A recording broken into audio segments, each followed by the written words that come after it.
O que você acha que a Bíblia diz sobre ser cheio do Espírito Santo e ser selado com o Espírito Santo? É sobre isso que eu quero falar. São coisas diferentes e você precisa compreender a diferença segundo a palavra de Deus.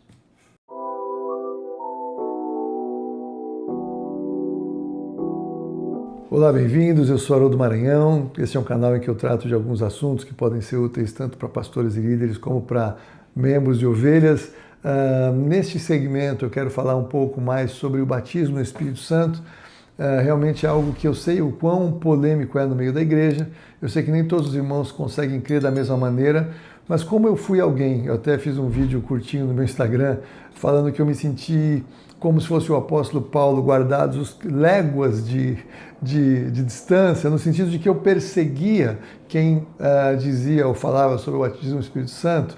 Eu rejeitava, eu zombava das pessoas que viviam experiências, digamos, mais assim, pentecostais, e o Senhor me pegou de jeito, porque eu era sincero em criticar, em negar, em rejeitar, em nem querer saber daquilo, porque foi como eu criei, foi como a minha vida cristã teve início, quando eu me converti a Jesus Cristo, nas igrejas mais tradicionais, foi a minha trajetória. Mas aí, então, o que eu posso organizar? Eu quero hoje organizar um pouco, misturar um pouco o meu testemunho com um pouco mais de tempo, ali foi um vídeo curtinho, com os textos para que você entenda o que eu creio. E se for bênção na sua vida, glória a Deus. Se você continua com a sua posição, Deus abençoe. A minha ideia não é trazer polêmica, nem trazer confronto. A minha ideia aqui é falar com aqueles que, como eu, estavam buscando a verdade, percebiam que não conseguiam mais ler o livro de Atos, ler as cartas de Paulo, ler alguns conteúdos da Bíblia, sem ter que fazer um grande malabarismo para ignorar o que está escrito nos textos e as sequências dos textos ali em Atos, né? Então, eu creio que a experiência que eu tive, baseada nos textos bíblicos que eu compartilho e vou compartilhar nos vídeos aqui, me ajudaram a ter fundamento de palavra para aquilo que eu tinha passado a crer, embora eu não tivesse recebido ainda, e principalmente me ajudaram a ser cheio, ser batizado com o Espírito Santo, no Espírito Santo, com poder. E então a experiência que eu vivi não foi uma experiência histérica, não foi uma experiência emocional, mas ela foi uma experiência real com o poder de Deus que transformou a minha maneira de viver a vida cristã. Então quero começar dizendo o quê? Sim, porque muitos pentecostais muitas vezes falam isso, que os tradicionais, eu não gosto de rótulo, mas só para você entender o que eu estou falando, com todo respeito aos mais avivados e os menos avivados, você entendeu? Eu não quero ser crítico, eu quero ser claro, porque se eu ficar aqui dourando a pílula, você não vai entender onde eu quero chegar. Quem conhece o poder do Espírito Santo diz que aqueles que não movem como eles movem, não têm o Espírito Santo de Deus, o que não é verdade. Todo aquele que é nascido de novo tem o penhor do Espírito Santo, tem o selo do Espírito Santo, foi selado com o Espírito Santo da promessa, tem a sua salvação garantida até que Jesus Cristo venha resgatar a sua noiva. Então o penhor que estava garantido foi pago, então agora Jesus recolhe aqueles que são dele e leva para estar com ele para sempre. Então isso aqui nós encontramos aqui, Paulo falando em Efésios capítulo 1, versículo 12b, eu vou ler do 13, nós os que de antemão esperamos em Cristo, em quem também vós, depois que ouvistes a palavra da verdade, o evangelho da vossa salvação, e tendo também nele crido, fostes selados com o Espírito Santo da promessa, o qual é o penhor da nossa herança até o resgate da sua propriedade em louvor da sua glória. Então, quem se converte a Cristo é salvo, é selado, tem o Espírito Santo como penhor, tem o Espírito Santo de Deus habitando nele. E eu era assim. Mas eu reconheço que a minha vida cristã, ela não tinha tanto poder, ela não tinha tanta experiência, assim, além de um evangelho racional. De vez em quando, muitas vezes, num momento de louvor, podia ter uma experiência um pouquinho mais, assim, emocionante. Eu lembro que algumas vezes eu ficava emocionado no louvor, eu não entendia o que era aquilo.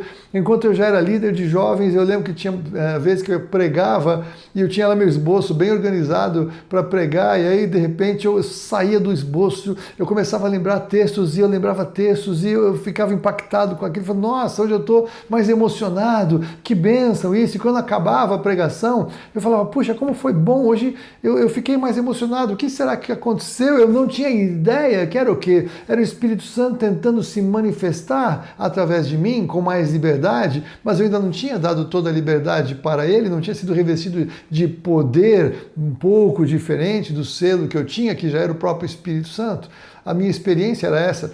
Você que é um pouco mais organizado, você sabe que eu não vou fazer doutrina de uma experiência. Eu estou querendo pegar textos da palavra, misturar aqui com os meus testemunhos, não é? A minha sinceridade, porque eu pregava contra. Eu já falei muitas vezes, não sei se falei aqui nestes vídeos no YouTube, mas aqui na minha igreja tem alguns, na minha igreja. A igreja que eu pastoreio, quando a gente faz parte da igreja, é a minha igreja, mas eu como pastor eu não posso falar isso. A igreja de Jesus que eu pastoreio aqui, para ser bem claro, né? Eu sei que tem momentos aqui que se eu fosse que nem ali o Michael J. Fox no De Volta para o Futuro, que lembra que ele não podia, vem do passado, encontrar com ele no futuro. Se eu entrasse na minha igreja, na igreja que eu pastorei hoje, eu visse o que estava acontecendo no culto, eu provavelmente ia falar que eu era um herege, que aquela igreja não era séria. Eu diria isso de mim mesmo, porque eu era zeloso de algumas coisas, mas eu não tinha ainda ideia de como o Espírito Santo de Deus, quando nos enche, muda todas as coisas, né? Então, para ser bem claro, esse texto Paulo fala de novo em 2 Coríntios capítulo 5, versículo 5. Ora, foi o próprio Deus quem nos preparou para isso, outorgando-nos o penhor do Espírito Santo. Então, o Espírito Santo é o selo e é o penhor. Agora, veja, a promessa de Jesus em Marcos 16, 14 e 15 muda muita coisa, porque eu falava a mesma coisa que muitos, talvez, de vocês falam. Eu falava, olha, se Deus quiser, eu estou aqui. Se Ele quiser me encher, eu estou pronto. Se Ele quiser me dar línguas para falar, eu recebo. Mas eu não fazia nenhum movimento de fé nesta questão. E veja, Jesus não salva ninguém contra a sua vontade, a não ser que creia. Mesmo tendo pago o alto preço que ele pagou na cruz do Calvário, mesmo oferecendo a salvação pela graça por meio da fé, mesmo providenciando pregadores para todos ouvirem, para todos saberem os sinais da criação, para que a pessoa tenha o coração despertado para ouvir, para perguntar quem é o Criador, então ele pode buscar-me-eis e me achareis quando buscar de todo o coração. Então quem busca o Senhor, o Criador, de alguma maneira, Deus se encarregará de providenciar alguém que pregue. Então é necessário o que em todas as coisas do Evangelho? Fé. Se a pessoa não crê na oração que faz, não receberá. As promessas da Bíblia, elas estão ligadas a crer e receber. Tudo na vida cristã nós fazemos pela fé, porque sem fé é impossível agradar a Deus.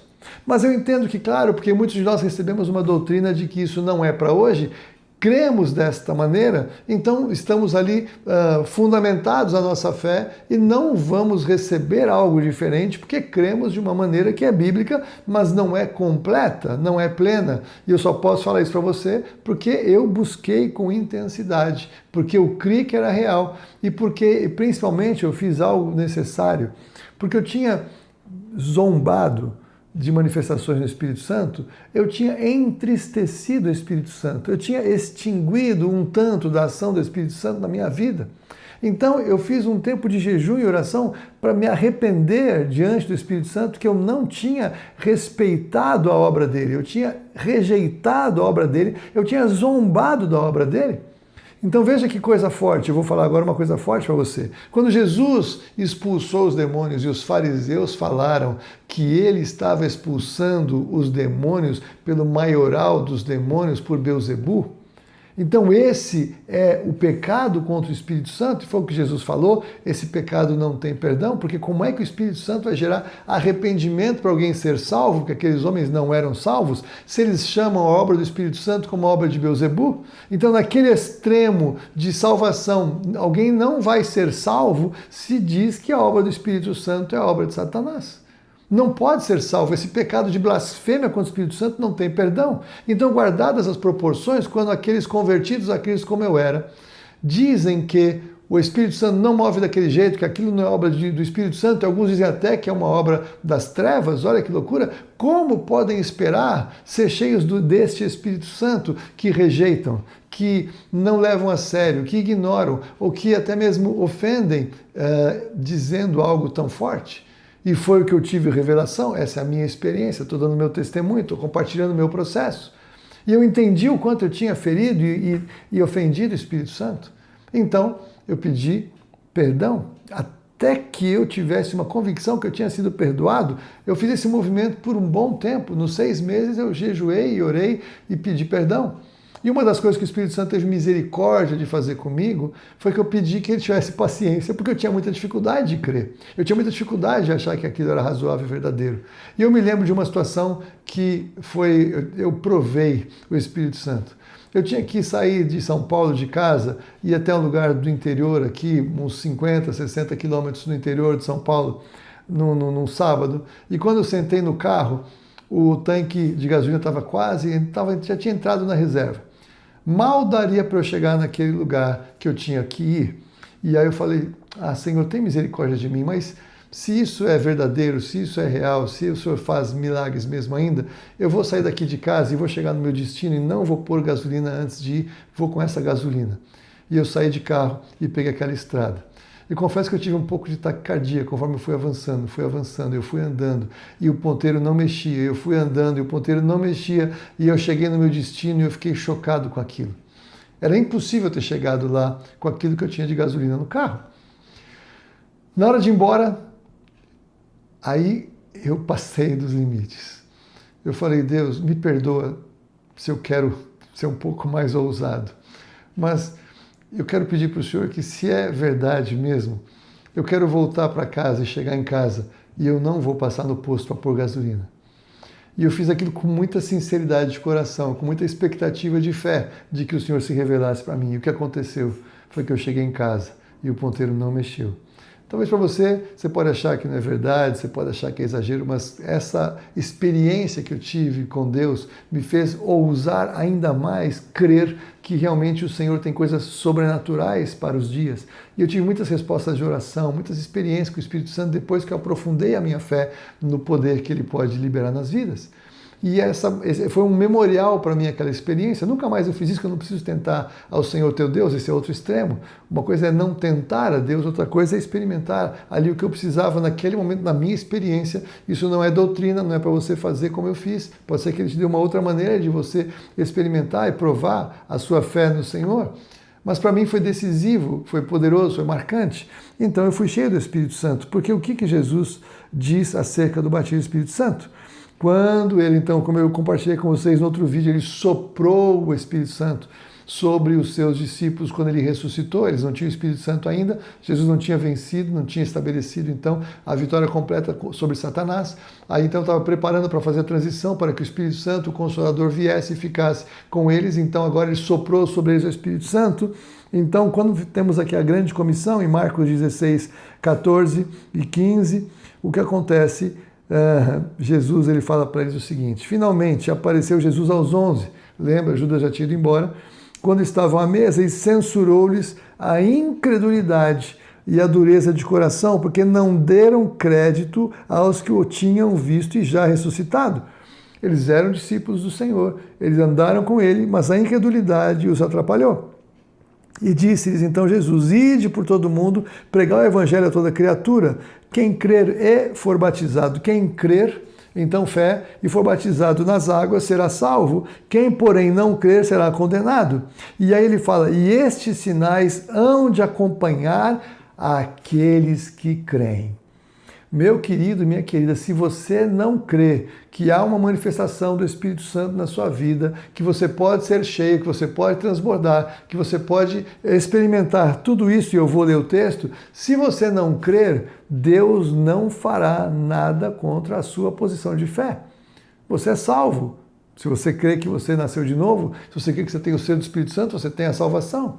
Mas quem vai experimentar tudo isso? Quem crê? Em meu nome expelirão demônios, falarão novas línguas, pegarão em serpentes, e se alguma coisa mortífera beberem, não lhes fará mal. Se impuserem as mãos sobre enfermos, eles ficarão curados. E aqui é um grande momento divisor de águas da fé. Eu, antes de conhecer o Espírito Santo como eu conheço hoje, eu podia pregar para pessoas. Eu levei algumas pessoas a Cristo, mas eu nunca experimentei nada parecido com o que eu experimentei depois que fui batizado com o Espírito Santo. Eu só não peguei em serpentes dentro dessa questão toda, mas eu tenho certeza que eu bebi muita coisa que não era muito boa. Eu não fui tomar um veneno, não é que você tem que tomar um veneno para testar, né? A Bíblia fala para não tentar o Senhor teu Deus, né? Foi o que Jesus respondeu para Satanás quando ele falou, pula do pináculo aí, não tenta o Senhor, não é para brincar com as coisas sérias, mas que eu já bebi coisas muito estragadas e complicadas, eu já passei por isso, e não me fizeram mal como poderiam fazer, porque eu não fiz de propósito, foi na ignorância, mas com certeza já expulsei demônios, glória a Deus, já falei em novas línguas e ainda falo, glória a Deus. Então, já impus mãos sobre enfermos, eles foram curados. Não, eu não tenho o dom de cura, mas eu já orei por cura, alguém foi curado. E porque eu sou melhor do que alguém? Não. Eu sei o quanto eu fui ruim, o quanto eu fui contra tudo isso. É aí que eu falo que eu me sinto guardado as léguas de proporção. O Paulo se sentia culpado de ter perseguido e matado literalmente os cristãos da época. Eu não matei ninguém, mas eu zombei de muita coisa. Eu brinquei com muita coisa, eu fiz brincadeiras. Então eu me arrependo muito disso. Então eu não mereceria nada se fosse por mérito. Tanto quanto a salvação, nós não podemos merecer em nada aquilo que o Senhor nos oferece pela graça e por meio da fé, mas para avançar no conhecimento do Senhor, nós precisamos então crer que isso é verdade, que é o que o Senhor Jesus falou para eles. Os sinais hão de acompanhar os que creem. Agora, principalmente quando essas coisas vão se manifestar? Na pregação do Evangelho. O objetivo do Senhor não é fazer entretenimento gospel, fazer um culto com sinais e milagres e tudo para as pessoas se entreterem, baterem palmas e ficarem felizes. Ele faz em cultos, claro que faz, já fez, eu já vi acontecer, já estive em cultos extraordinários com expressões e manifestações de poder extraordinárias, mas esse não é o foco do poder do Espírito Santo se manifestar, mas é tocar alguém que está lutando para crer, dependendo do que fez na vida pregressa enquanto incrédulo, dependendo dos pactos que fez, dependendo dos demônios com os quais se associou, dependendo de onde andou. Então o poder do Espírito Santo ser manifesto durante a pregação como algo mais claro de que aqui está o Senhor Deus, o Todo-Poderoso agindo, e não os agentes das trevas que prenderam as pessoas antes. Então o poder do Espírito Santo manifesto, os sinais acompanhando o que crê que está na pregação, o que vai acontecer com isso? Jesus Cristo será glorificado. O Espírito Santo de Deus vai se mover para cumprir o seu papel de convencer do pecado, da justiça e do juízo. E Deus será glorificado. Então as experiências com o poder do Espírito Santo de Deus necessitam de fé. Necessitam de fé na palavra, não é fé na fé. Eu vou colocar nos textos aqui nesses vídeos, que eu te convido a ler os textos, porque os textos são fundamentais para você ter fé. Porque só existe fé na palavra, a fé vem pelo ouvir a palavra de Deus, a palavra de Cristo. Só há fé na palavra. Fora isso é expectativa, é crença, é pensamento positivo. Não tem poder. Não é fé, é crença. Às vezes pode até acontecer, mas não pela fé na palavra de Deus. Eu espero que o meu testemunho misturado aqui com esses textos e com essa organização que eu procuro fazer seja útil para você que está questionando a sua experiência com o Espírito Santo de Deus, para que você possa abrir o coração e avançar para uma experiência mais profunda, porque tudo isso é o que Ele quer. Ele é quem mais quer tomar ainda mais a sua vida com mais intensidade e levar você a ser muito mais útil para a glória do Senhor, no nome de Jesus. Deus abençoe. Se esse conteúdo fez bem para você, por favor, curte aqui, me ajuda a ter um pouco mais de visibilidade, compartilha com algum dos seus amigos e irmãos em Cristo que estejam buscando respostas e que eu possa ser útil na vida de vocês, em nome de Jesus. Até o próximo vídeo, se Deus quiser.